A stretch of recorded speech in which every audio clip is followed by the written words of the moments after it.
Now that this area is repaired, I can put in the engine. You see I bought this thing for it. It's an engine leveler, so I can move the center of gravity of the engine. So that'll make it a lot easier because we need to attach the exhaust in the back.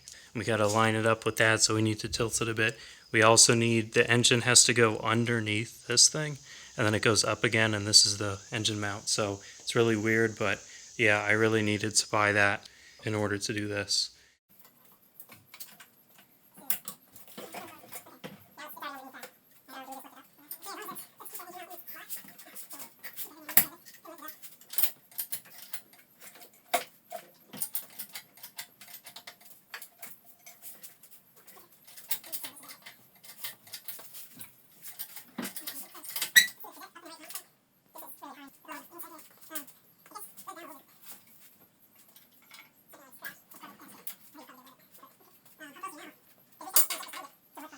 All right, the engine's back in. I think it was about as hard to get it out as it was to put it back in. So yeah, and the exhaust bolt, lining up the exhaust, that was difficult. But I've got it mounted on the motor mounts and it's bolted on now. I still have one more engine mount to put on the bottom, but it's pretty safe to go ahead and start reassembling everything. So this is where the fun part begins, because now I can just reassemble everything and I know where it all goes. So let me get to it.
I'm going to add some transmission fluid now because I want there to be some fluid in here when I start the engine.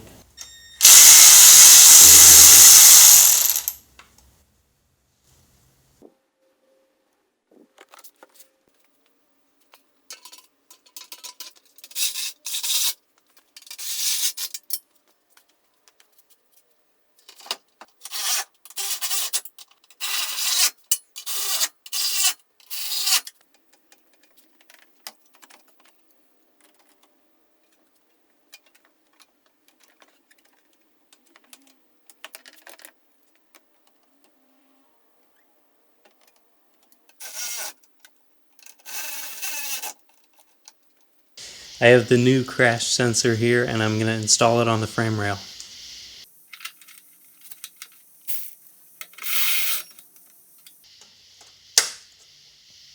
Now this area is pretty much completely done. I just have to add some radiator fluid and then put on the battery. But before I turn on the car, I want to have the airbag module and all the airbags hooked up.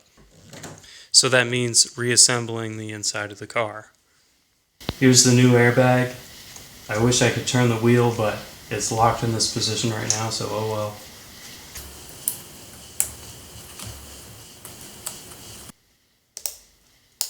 All the connectors are hooked up.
Check this out. This is the end of the seatbelt and it plugs right into the seatbelt pretensioner, but I wanted to show you the latch that holds this into the seatbelt pretensioner. I took apart the old one and you can see the buckle for this is this tiny little piece of metal. It's just like a bent piece of metal that sticks out. So if you wanted to disconnect this for whatever reason, you can just stick a flathead screwdriver in there. It'll press down on this part here and that'll release your seatbelt instantly. But I don't know, I just think it's kind of weird that a tiny little piece of metal in here can hold the weight of like several hundred pounds in an accident. But yeah, I'll plug this in just like that. And then this piece goes down. It stays like right here.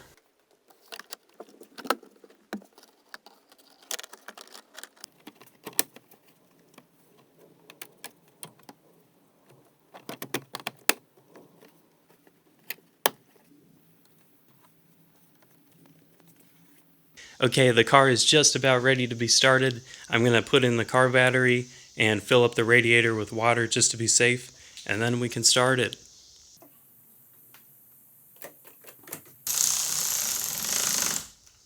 Okay, I'm going to connect the ground wire. Let's hope that there's no fires that start or airbags that go off. Here we go. 3, 2, 1. Oh yeah. It's good.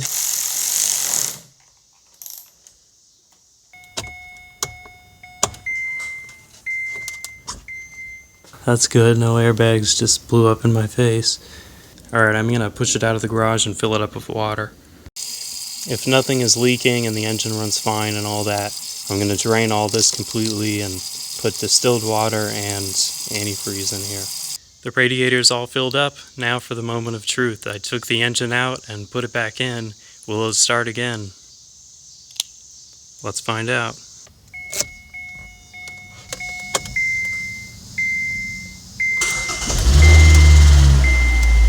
Awesome. The engine runs great, it sounds great. Now I'm going to pull it into the garage and make sure the transmission fluid is at the correct level.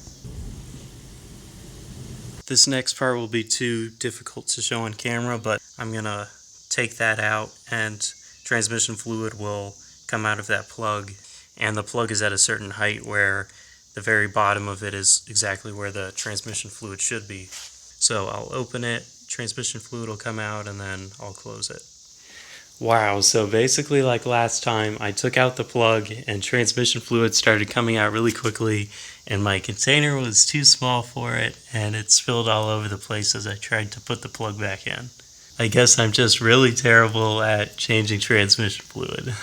That was a complete disaster. I spilled more transmission fluid this time than the first time.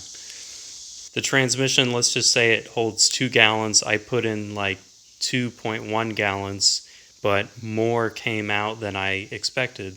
The biggest thing I've learned is get a much larger container than what you think is going to come out because it's never going to be a small amount.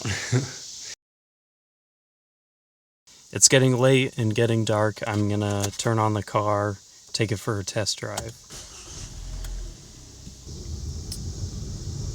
The interior lights won't turn on because I can't turn on the headlights. It thinks there's something wrong with it, so it's kind of dark in here.